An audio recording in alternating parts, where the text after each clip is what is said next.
Welcome to this episode of Harvey County Talk. I am your host, Lance Gormley. And I am your co-host, Sissy. HC Talk is an HCD podcast. Tell us what's happening in Harvey County. Well, hello, everybody, and hello, Sissy. How was your week this week, Sissy? I'm good. My week was good. Yeah. Can't complain. I'm enjoying the cooler weather. Yeah, we're doing the program just slightly early this week, but how was your weekend? Did you do anything exciting? Did you go to any festivals or anything? You know, I had intended to go over to the Old Settlers at Halstead, but it just did not work out for my schedule. Well, from what I understand, that was a jam-packed party all weekend long. I would have to say that it's probably one of the best festivals that Harvey County has for certain. And there had to have been people from outside of Halstead showing up to be there for all that. Yeah. Well, we have a special guest on the program once again, Chad Fry from the Newton Kansan.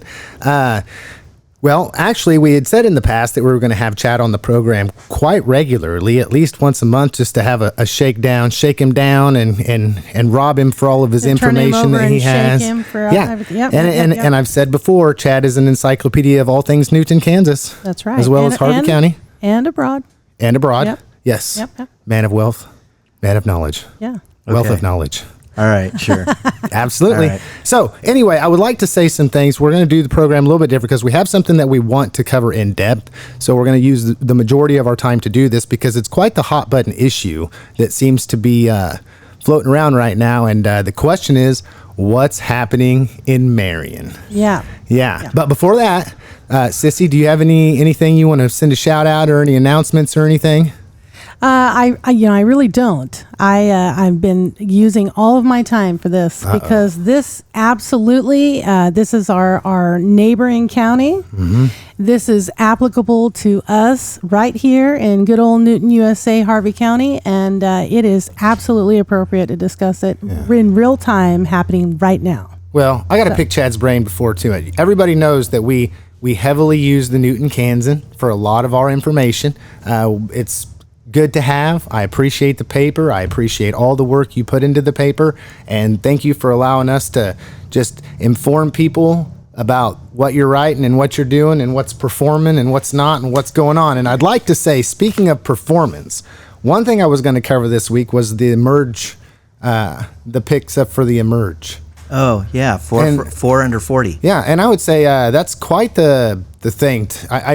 Emerge is formerly Newton Young Professionals, yes. Correct? Mm-hmm. So it's a program designed to have people that are under the age of 40 that are entrepreneurial, involved in business, want to be involved in the community, and so it just makes a great way for them to network and be a part. I know in the past, I when I was running for office, I showed up there because they had requested that all the candidates come and speak to them, and just a really great group of people. But I'm not under 40, so I can't be part of it. I wasn't under 40 when they started the thing. That's discriminatory. You know, I was close. Well, Chad, if you identify as you are 35. Oh, no. That was too long ago. I'm sorry. Right. We've got too many silver highlights for that. There's like two things that I really want to say about the 4 under 40 program. Okay, and here they are, and these might be a little surprising to both of you, but here they are. First and foremost, I honestly think it's a really cool deal. I do. But that was the most anticlimactic announcement of something I have ever witnessed in my life. Mm. I mean, it was just like, we're at Sunray Ranch. Me personally, making sure that because I'm working, I'm not drinking, but I'm around folks that are enjoying themselves, and former mayors, and it was great. That was fun. And then all of a sudden, it was like, well, here's our 4 people. Yay! And we were done. So I was like, okay. So I think there's and I'm not trying to disparage anybody. Yeah. I just think maybe there could have been a little more pomp and circumstance. Definitely. Yeah. So hey, if because you're listening, it was an absolutely fun evening. Yeah. It was an absolute blast. Yeah. But that announcement was really anticlimactic. And the 4 people that they had they're absolutely amazing. Yeah. They are spectacular. Rock stars of our community. There you go. And that goes to the second thing that I wanted to say, and that is this. Through my own procrastination, I was really kind of like, if I want to go to this thing, I'm going to have to find somebody to get me in. And Andy Harder stepped up and said, "Hey, you want to come sit at my table?" And he was one of the 8 finalists. He's a great dude. Yep. He was not selected as one of the 4. And honestly, that really says something about the quality of the 4, because Andy, he's freaking amazing. Yeah. And, So there you have it. And for those that don't know, Andy is our fire marshal in town. And he's absolutely... So? He absolutely deserved to be there Rock and star. deserved to be one of the top 4, but he wasn't. So that, to me, says we had some absolute rock stars. All right, Yeah. so let's have it. Well, the 8 finalists was Patrick Charlson, Kendra Davila, Kyle Fielder, Andy Harder, Tiara McDonald, Nathan Murphy, Ann Pitts, and Carly Stavola. And I think it was Carly, Nathan, Kyle, and Patrick. Who was it? No, it was Miss Davila. She's the director of Peace Connections. Oh, so cool. Okay. I mean, Yeah. when we say this is an amazing group of people. They really, truly are. Every single one of those 8 deserved to be there and deserved to be one of the 4. Is this only the second year? This is the second time. So as we get down the road here, this is a great opportunity for an organization to be there for whoever's under 40 that wants to plug in, that wants to be participatory. It's a good social networking group, definitely. A great way to put minds together. So if you're under 40, look up Emerge, right? Yeah. And then from there, you might be selected as one of the finalists or one of the 4. Yeah. Yeah. There you go. That's cool. Oh, and another thing, in the same paper, because I wanted to move on to the board meeting that I witnessed the other day. So I guess I'm being somewhat facetious. I was covering or reading an article about the poverty simulation that was taking place at 373. And I just want to be somewhat facetious in saying, isn't like 40% of our school-age kids on... higher. 50% are on... Higher. 60% Are free and reduced. So do we really need to have a simulation because like basically the person standing next to you is poor? Yeah. I mean, do we really need this? No, we do need it. Because it actually. just We brings do need awareness. it I mean, because- I'm not being that way. No, I know. But when you look at the target audience of that, okay, so the target audience is first year teachers. So we do need that. And that's another one of those places where, hey, I'm going to very shamelessly name drop Fred Van Rankin, freaking genius for making that happen. We need that because those folks that go through that need to have the awareness. Being broke is a full-time job. Yeah. It's a full-time job plus. Yeah. And Or even working poor.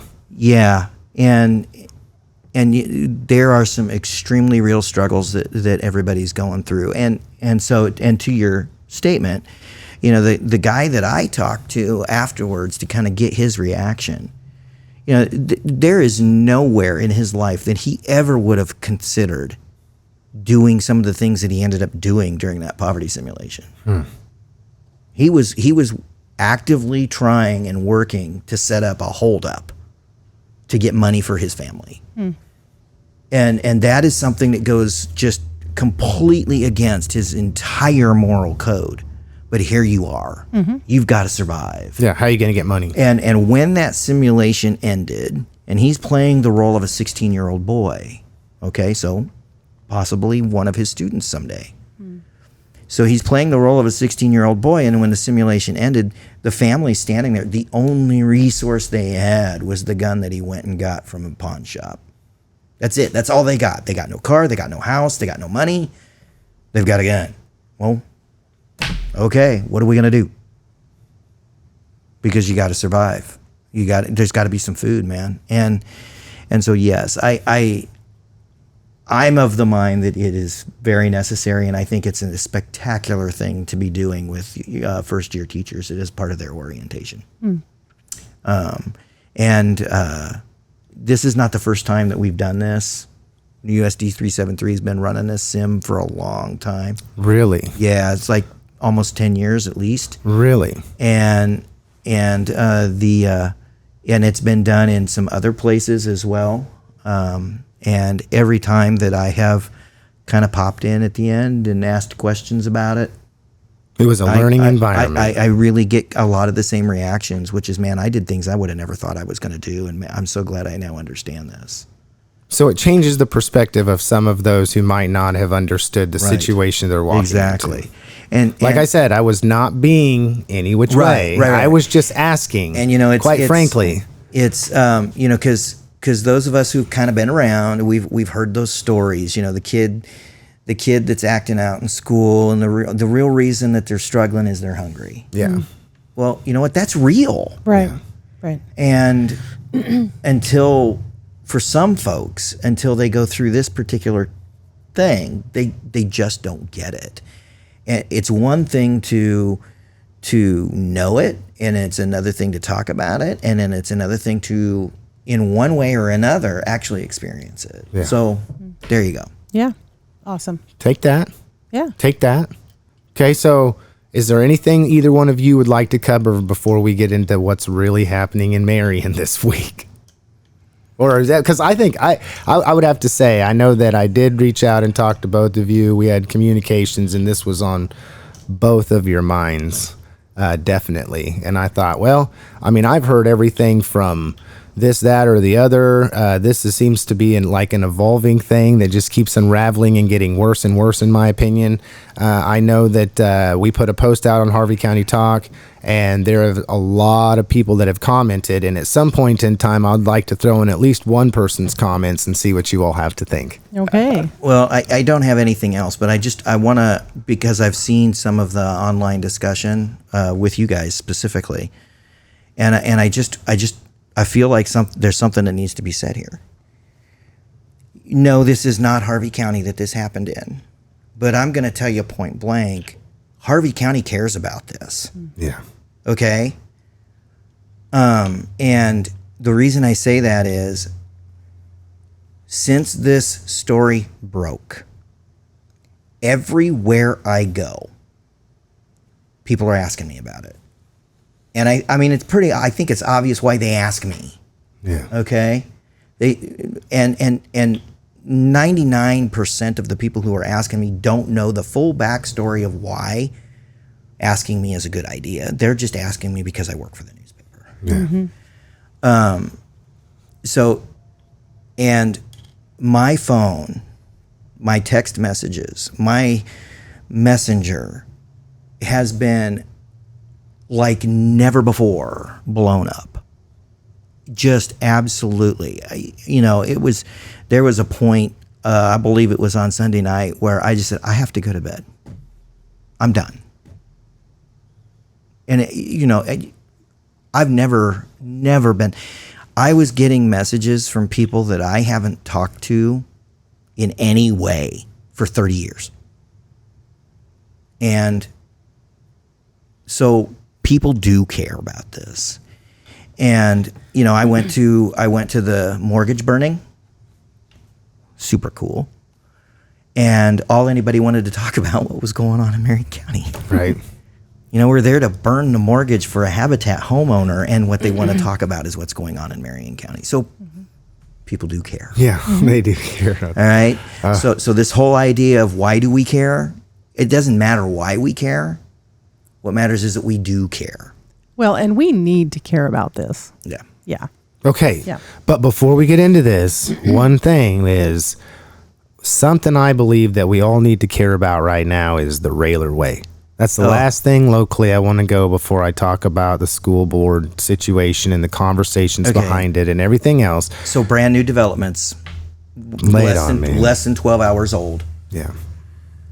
The Board of Education failed to pass the new Railerway policy last night. And here's what that does. Once again. More debacle by leadership. I said it. Well, okay, but here's what that does. We've already had the Railerway meetings. Mm-hmm. I was in them, so I can tell you point blank what was said. And what was said by our activities director was the new policy, which has been, and it's been amended more than just that one little sentence that everybody's upset about from February, okay? Yeah. So there's a lot of new stuff in there. Yeah. what was said was during those meetings, we expect that the board will pass this probably next Tuesday. When they pass that, then we will send copies to you so that you can sign that. You are required. Every participant in an activity is required to sign that with their parents. And that signature that is done is good for 12 months. Yeah. All right? Mm-hmm. So that means that just about everybody who was in those meetings, they were there for fall activities, and every single one of them has to sign that, and has to sign that before they can even practice. And practice started Monday. Right. And the board failed to pass the new one. Right. And so all of those signatures from last year, they have expired. Mm-hmm. And so now our activities folks are charged with the following: getting a copy out of last year's policy so that last year's policy can be signed to everybody involved in fall activities whose signatures will have expired. And they're now put in the unenviable position of having all of these athletes practicing who are technically ineligible. Right. Now, do I understand it correctly by looking at or from last night's meeting, that the next available date for vote will be the 28th of this month? Yes, and they're going to be presented with a amended policy. They directed some amendments to the administrative staff. And so we'll just see if they're able to get this passed or not. Can it really be this complicated? Now, I just want to throw this out here. I was actually in there today, doing some things, and I noticed in an office the Railerway, and I took a picture. You're supposed to cherish and respect individuality, positivity, growth mindset, flexibility, strong communication, dignity, intentional listening, humility, team mentality, safe environment, self-wellness, civic engagement, Railer pride. So that has grown to a 20-page document. It's going to grow some more because there's going to be some language inserted into it about an appeals process. Language that they're taking from either CASA or the Kansas State Board of Education. And man, I'm really struggling right now because there's something that's it's kind of sitting right here. So it's going to grow some more. And that's where the problem lies. Now, I made this statement in the parking lot last night to a prospective board member and current board member.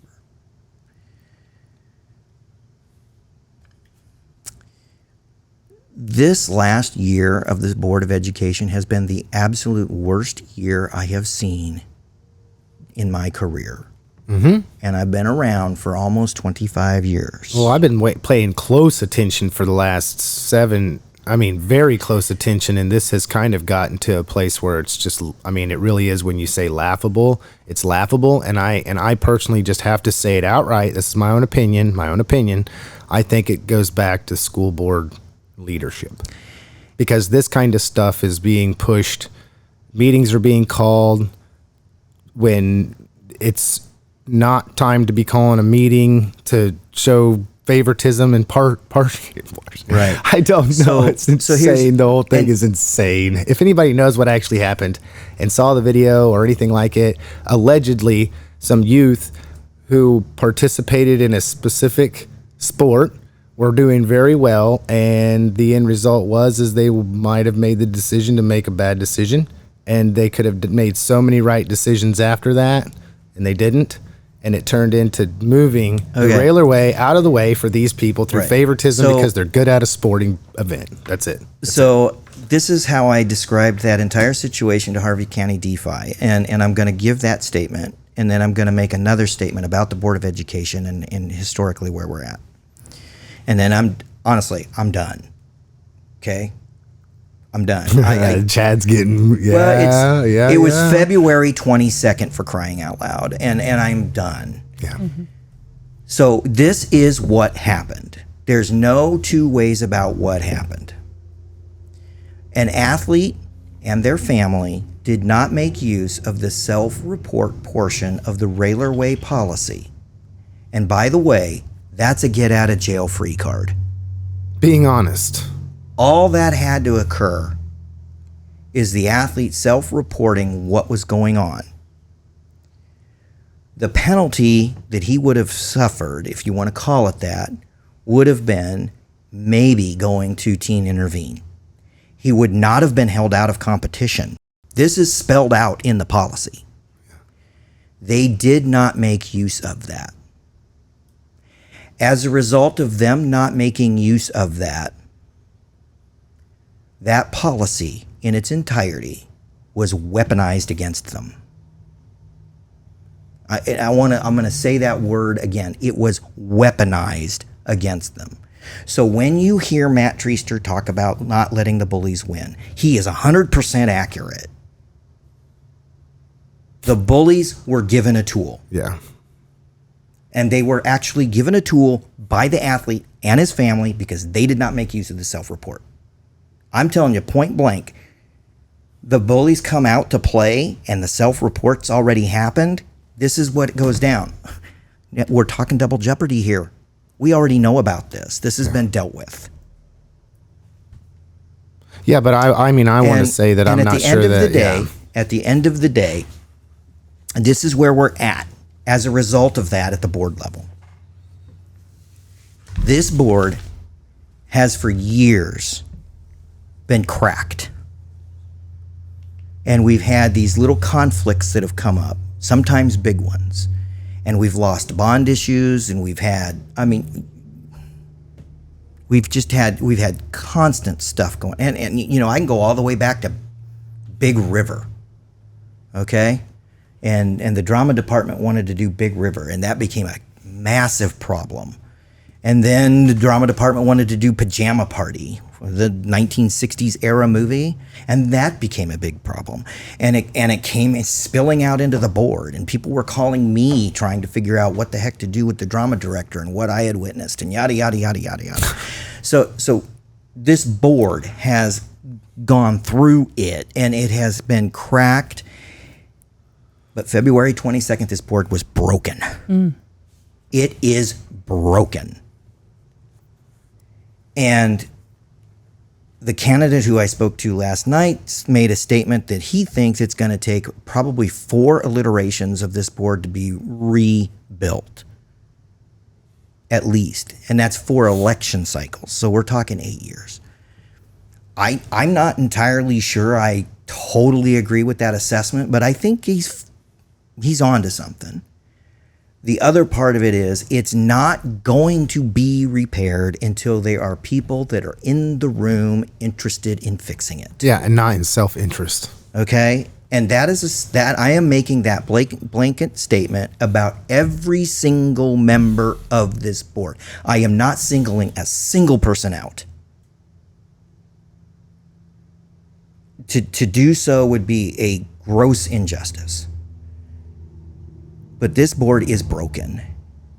And the other thing that I want every single member of the board to hear me say, I make that assessment based on what I heard through the walls. That was 3.5 hours of executive session, and I could hear some of it. And what I heard, this board is broken. And I really believe there were some conscious decisions made during those meetings to break it. I mean, the things that were said, flat out blackmail. I'm sorry, this board is broken, and it's not going to get any better. And that was the motivating factor for me to file with the Attorney General's office about COMA. And I honestly really don't care about the findings that we got out of Wichita. I know what I heard. And I have known that I can sit by those doors and hear a lot for years, since they moved into the building. Okay? So again, I mean, not to toot my own horn. Those walls work about as good as the microphones. Not to toot my own horn, but I was covering Board of Education meetings when they were at Cooper. Yeah. Okay? So I go back a ways. And I've known about this little thing. And I've heard myself being discussed in that room. Okay? So I flat out, board's broken. There you go. All right. Do you agree, Sissy? Is the board broken? Or has it just been far right now, it's just about ready to crack? I have said what I said on our previous episode. I've had private conversations that are private on purpose, but I am still very new to the school system. And I want to give some more time. I'm an optimist at heart. And I say at heart because sometimes my brain goes, no heart, that's wrong. Yeah. I kind of battle inside of myself on what I'm hearing and what I'm seeing. And I try to apply as much commonsensical processes to that. And the only thing I will say about this particular situation is this is bad business. And I agree with Chad that it's going to take a handful of cycles to really figure out what course the Board of Education is on. Yeah. Yeah. Okay. And I hate to say it, and I'm really struggling right now. I mean, honestly, I'm fighting the urge to look at you and say, stop the tape. Let's delete the last 5 minutes. Well, we're going to move on. We're going to move on. We're just being honest. I think what happened in that situation is the same thing that happened to about everybody in the situation. Emotions ran high. Emotions is what it is, because I believed in the Railerway. My family believed in the Railerway. I still believe it, and I'm still going to sign it for my kid. And that's why I'm optimistic. I think they can get it worked out and get that going as part of the culture, a positive momentum culture. Yeah. Okay. And just one last note there. Have it. Everything that's in the Railerway, if it's not dealt with by the high school, it's going to end up being dealt with by me at Community Corrections. I mean, that's what we're talking about. Right. So we better decide who we want dealing with that. Right. Because if they come to me, the first thing that happens is a detention assessment. Right. Bing. If it's their first time through, they're going to go home with mom and dad. If it's their second or third time through, it's kind of iffy. So there you go. That's what's in the Railerway. That's what we're dealing with. Right. Serious stuff. All right. So getting down to the big B of business, you guys got to tell me what's happening in Marion. Yeah. Well, first and foremost, I think that we need to give some context about me. And that context is this. The first job that I had as a news reporter, straight news, was at the Hillsborough Star-Journal. And I started there in 1998, 97. We're kind of fuzzy there. And while I worked for the Hillsborough Star-Journal, I was hired by a great man by the name of Kip Weedle. And after about a year and a half, Kip decided to sell the paper, and this paper was purchased by Bill Meyer. And it was run by Bill and his wife, who are the parents of Eric. And Eric assisted in the running of that paper when he wasn't instructing in college. So context is, I lived and worked in Marion County, at a newspaper in Marion County, and at a newspaper that was owned by Eric Meyer, who is at the center of all of this controversy right now. And I really think, as we kind of unpack all of this, it's important for people to know that's the perspective I have. So there you go. Yep. Sissy, I know after you heard what was going on, what's your perspective? You're just a conscientious objector. Observer. Yes, observer. I am an objector to everything that's Well, happened. I was going to say, I was kind of bringing to your conclusion, so you're a little bit of the both, but I felt like you were kind of already wondering what the heck. I, as a constitutional researcher, I follow the U.S. Supreme Court very closely, and I'm fairly well versed in a lot of their rulings over the course of our American history. And when I heard that the Marion Police Department, along with 2 Marion County Sheriff's officers, raided the Marion County Record newsroom and the home of Eric Myers and Joan Myers, his mother, who are co-owners together, I immediately was up in arms literally pacing the floor going, this can't stand, because this just, we don't do that. We have laws against that in this country. And then I began this research process to try to put my finger on the root actionable point of this. And I'll tell you, I went on a roller coaster.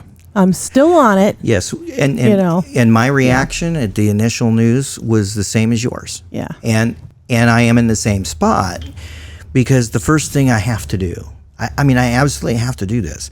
I got to take that deep breath, and I've got to step back from the situation, and I just kind of look around. And when I looked around, one of the first things that I found was that they also went to a member of the city council who was all tied up in this. Okay. And when I found that out, and when I was looking at it, I'm like, okay, so we have a lot to unpack. We're going to have a lot of layers to our onions here. So I'm sitting here going, why are they involved? Well, they're involved because, and we're going to get through all of this, but they're involved because the anonymous tipster who set so much of this in motion went not only to the newspaper, they went to that council member at the same time. So this happened in social media. The tipping is going on in social media, and they were communicating with the newspaper, and they were communicating with that council member. I see. So again, we're going to get to so much of this, but so when you hear the police chief talking about, well, they're not exempt from searches if there's a criminal investigation. Yeah, that's He's when I right, heard that. I was like, and he is right. I'm not at this moment talking about how flimsy all of this is. He is right. And what lends credence to the criminality is the fact that he looped in, or we looped in, or however you want to word that, we've looped in somebody from outside of the newspaper that was involved in this whole thing from the very beginning. So there you go. Yeah, and that's new information to me today from Chad. So that does Breaking. put a different boundary on the majority or preponderance of things that I have found in my backgrounding. The interesting point about the situation, I have to say, without saying too much at this point, because I know we have some steps to get to before we get to the real nuts and bolts of this thing, I still am caught off guard when I'm looking at the protections that are in place for journalists and their confidential sources, right? Regardless of criminal behavior, regardless of suspicion of ongoing wrongdoing, which is what Chief Cody of the Marion Police Department cited under the Privacy Protection Act of 1980.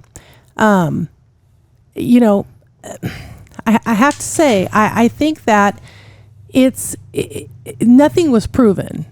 There was no actual evidence of any ongoing criminality or anything other than suspicion, right? And I know probable causes in there, and that's subjective, right? All of those things are subjective based on perception of what you're seeing and hearing. But when you take you get a judge to sign off on a probable cause warrant to then turn that into a search warrant where you can interfere into First and Fourth Amendment and 14th Amendment, actually, protections of citizens because we have individual sovereignty thanks to the Constitution. Even a police chief has to be bound to understanding that just because he is suspicious, he must have certain evidences. And we have yet to see the probable cause affidavit that was presented to the judge in order for her to then feel led to sign off on the warrant that would allow them to go and interfere or disrupt the lives of citizens. But even then, what I understood was everything that was being sequestered or that the paper had was all public information that could be found about somebody anyway. So it's not like they were stealing identity. That would mean that it would have to be something that's locked up and couldn't be accessed from a public setting, right? Well, and that's why I said or using it for some ulterior motive. Because in some of the quotations, Mr. Meyer, Eric Meyer, the co-owner of the paper, at the center of this thing, has made statements to other media sources that the Carrie Newell, who is the woman that this started with, had said herself that she had this previous encounter with the law and been convicted, lost her license, and so on and so forth. So, and they had even, and I know you'll talk about this, Chad. The paper had even alerted the police department of some stuff, some scuttlebutt around that they were hearing that they had this prior to all this stuff. So it's stinky. So this is from the Kansas City Star about roughly an hour and a half ago. Several list items on the warrant refer to devices used to access the Kansas Department of Revenue Records website. This is a public website through which anyone can make requests for publicly available records under the Kansas Open Records Act. Not illegal. Right. And so then how is it that when I go and I request something from the Freedom of Information Act, which I should be able to do legally, that then all of a sudden that turns around into being prosecuted because I'm trying to identity? Well, so steal somebody's identity now? This is why that probable cause affidavit is so incredibly important. Right. Okay? The probable cause affidavit sets up what illegal act occurred. And without it, we don't really know where we're going. Now, I, at this moment, am going to take some serious objection to a statement that I saw made by the county attorney in Marion County. Because he said it's not an open record, that the probable cause affidavit is not an open record. He is only about half right. Mm-hmm. Okay? There is a process that must be gone through for a probable cause affidavit. And it will be required that a judge will make a decision as to whether or not it will be released. I call this a quasi-open record. Mm-hmm. All right? It's one of the very few. And so what's going to end up happening, and it's probably already happened, is that folks like me have already been over to district court and they've already filled out the form. And if they had the case number, they used it. And then what will happen now, or what has to happen now, is that county attorney, along with Mr. Meyer's attorney, will have to walk into court and argue in front of the judge about whether or not the probable cause affidavit will be released, and the judge will make that decision. Okay? This was all set in motion several years ago after a raid in Topeka that was bad. Mm-hmm. I mean, we think this is bad. That was beyond bad. Mm-hmm. And the person who was raided was not able to get a copy of that probable cause affidavit. And so that's when this process came into being. jokingly and, all joking aside, it's one of the few things our Kansas legislature has gotten right in the last 10 years. I mean, Right. they looked at that and went, yeah. So, but we need that because that's what establishes the quote unquote criminal act. Right. It's a narrative, right? And it's written out in paragraph form, play by play. They list the evidence. They list the context of the evidence. I mean, it's a very, very important piece. But I agree with you. And just again, in the interest of making sure everybody understands and that we're very clear, I have both been granted access to them and denied access to them. It really is kind of about the case and the judge's interpretation as to whether there is a reason to release this affidavit. Right. And another question I have along those lines, that same type of hearing. Now, believe the attorney's name is Mr. Rhodes. And Channel 12, Pilar Pedraza, put on Twitter today his letter directly to Chief Cody, saying the intention and kind of debunking some of the things that the chief cited as the reason that gave them the authority to do this in a newsroom to journalists.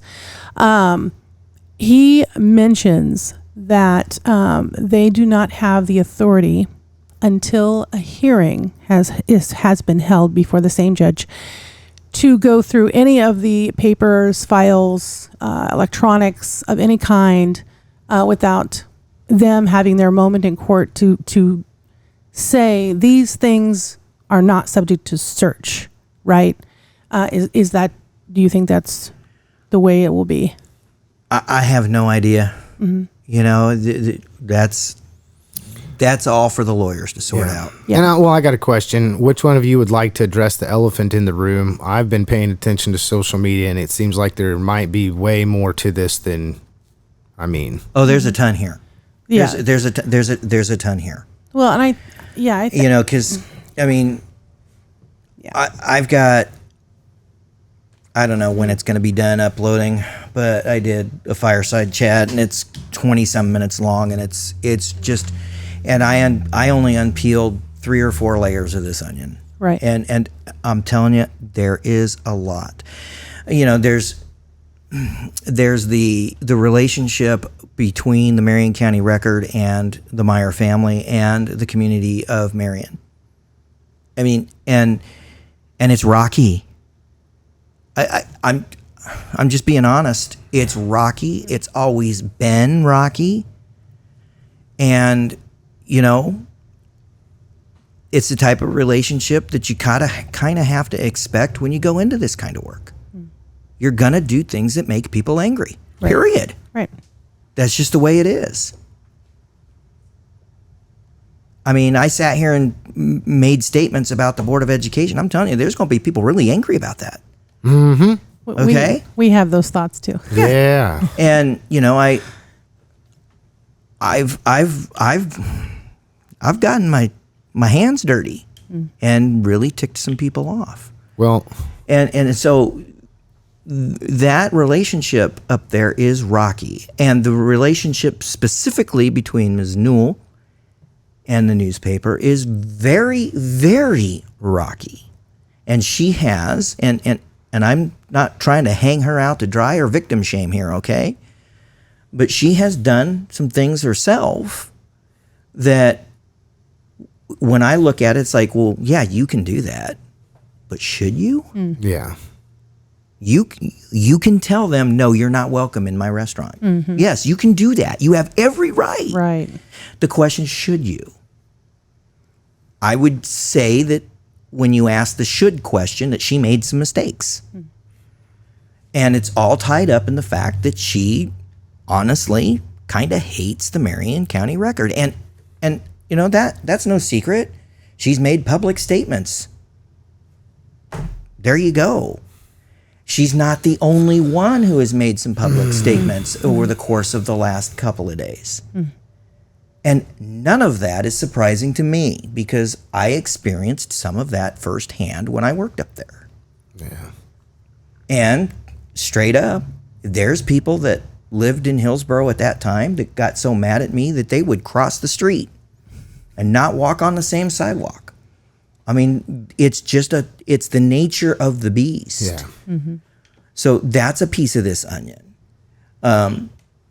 What was going on with Chief Cody and the newspaper, that's a piece of this onion. Sissy, what did you hear was going on between Chief Cody and the newspaper? You want to throw out another piece of this onion?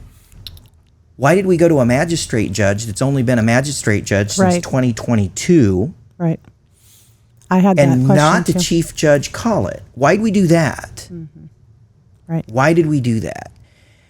And, contextuals, I had a great conversation with a judge, retired judge here in Harvey County over the weekend who looked at me. I mean, he was freaking white saying, I would have never signed that. I would have never signed that. Right. Right. Now, well, that's because we'll do it and ask for forgiveness later, maybe. Yeah, I don't know. and you was know there what? ulterior motives, Sissy? That's the scoop right now. I mean, quoting the guy at his own words, he seems to think that it might have something to do with something else. Well, I know you heard it. I believe. Okay, well, I'll do it. I'll do it. Sissy's having a hard time going for it. I'm just trying to think how to full put it. disclosure. I mean, I'm not pointing any fingers at anybody, but I mean, I'm just saying. There's a reason I'm going to do it, and here it is. All right. So what you're asking about, here's the deal. You have to take Eric Meyer at his word. Right. Okay? This starts and stops with Eric Meyer, and you have to take him at his word. I'm the guy who used to work with him. Right. Okay? And since I understand what it's like to be in this business and I work with Eric Meyer, I take him at his word. Here's that 500,000-pound gorilla that's in the room. This police chief is new. Hasn't been around all that long. This police chief was hired after he retired from being a policeman in Kansas City. What happened after he was hired and the announcement is that the phone started ringing at the Marion County Record, and they were conversations that generally went kind of like this. You guys know who you hired? You can't quote me. I need to be anonymous. But dude, there was some bad stuff going on up here in Kansas City with this guy. Mm-hmm. I've had a lot of those conversations myself in the past, and I know how these work. All right? So the first time that you get one of those phone calls, you might write a little bit of a note down and just like, circle back to this later. Then the next one comes. Mm-hmm. And when it comes, the way you handle that call is kind of like this. Because of how that call is going to go. They are all the same. Let me say that again. They all are the same. So it's, do you know who you hired? Do you know what's been going on in Kansas City? Mm. And then they proceed to tell you the story. Right. You're not going to get a word in edgewise. They're going to tell what they have to tell.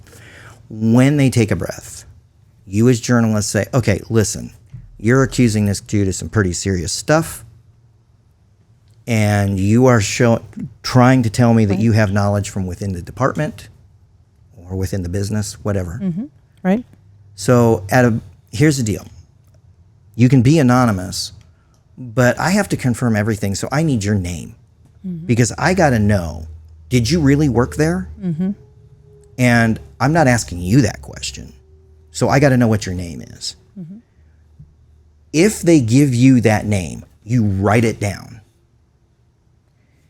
And then you say, and this is exactly, I'm pretty sure, how one of these conversations with Eric would have gone down. Eric would have said, okay, so you are charging this guy with some sexual stuff. Okay. And then they tell the story all over again because they're that frustrated and they want it out. Right. And then you turn around and then you go and you start working the confirmations. And one of the first things you're going to confirm is that person actually did work here. Mm-hmm. Now, I can say unequivocally I know how this goes down because that's how it went down with the Newton Police Department. That's how it went down with the Sheriff's Department. Mm-hmm. In the case of the Newton Police Department, I did 6 months of investigations. I found absolutely nothing, and I couldn't be happier that I did. In the case of the sheriff's department, the investigation only lasted about 4 days. I did find a couple of things, and people got fired. Right. Right. Well, there needs to be accountability and press. Mm-hmm. So here's the deal. Here's the real deal. All of those notes about this police chief, right, where are they now? Right. They're sitting in a evidence locker. All of those electronic notes, we know for certain, are sitting in a department. Mm-hmm. That right there is why, from the very beginning, as soon as I read that from Eric, I said the KBI should have handled this from top to bottom. Absolutely. They should have been the first ones in, the first ones called, and the ones handling this investigation. And anytime anything like this pops up in Marion, they need to be the ones dealing with it. Mm-hmm. Seriously. That represents such a huge conflict of interest. Whether he's guilty or not, we've got a massive conflict of interest here with Chief Cody. Right. Yeah. And he shouldn't be handling any of this stuff. That's right. Absolutely. And, presumption of innocence, right? Absolutely. Again, as I researched all of this and started to peel back the layers of the onion, as you've used such a great analogy to describe all this, when you get to the point where you are facing that piece of it, that piece of information, and then you're facing the fact that that particular chief of police got a judge to sign off on a search warrant for those electronic notes and those electronic devices that those sources that were accusing him of these things was on, it really goes to my gut level, tickling in the back of my brain. That this is a big piece of this puzzle. Right. You hate to be the conspiracy theorist. Right. You don't want to be a conspiracy theorist. But dude, you got to ask these questions. Right. Yeah. Right? I mean, come on. Well, I would say And just straight up. Again, presumption of innocence. Mm-hmm. If all of that stuff that was going on with the paper and Chief Cody didn't factor into any of his decision-making processes, dude, he's a far better man than me. Mm. Yeah. Straight up. He's a far better man than me. See, this is the thing, okay? And not that we are getting very, very close to the end. I would say, oh, man, make it quick, Sissy. What's your final thought? You go. What do you got, Chad? You got anything else you want to cuss and discuss real quick before we bow out? Just that so much of the communication that I got on this was questions about how are you? Are you doing okay? And at least twice the words Gestapo Kansas were involved. And I'm just going to say it. I'm doing fine. I'm okay. Mm-hmm. And anytime I've had information that I thought the police might want or might need, I've always given it to them. Yeah. Always. And that's just, it goes to making sure that there's a good relationship. Well, what do you got, Sissy? I just wanted to say our thoughts, or my thoughts and prayers are with the Meyer family with the passing of Joan through all of this. Yeah, this situation, and wrapping it up, is continuing to evolve. We wanted to get it out here. A lot of people had been talking about it. We wanted to be able to cuss and discuss and have a talk about it. Some might say that what's happening in Marion County or what's happening in Marion shouldn't bother us. But the truth of the matter is what happens somewhere else is going to affect us anymore in today's society that we live in. So the key thing is that it's your responsibility to do the best you can, but you always need to trust and then verify. Trust and then verify. Thank you, everybody. Well, there you have it, folks. And thanks for listening to this episode of Harvey County Talk. HC Talk is an HCD podcast. Make sure and reach out to either Sissy or me. And let us know what you're thinking. Enjoy your week, everybody.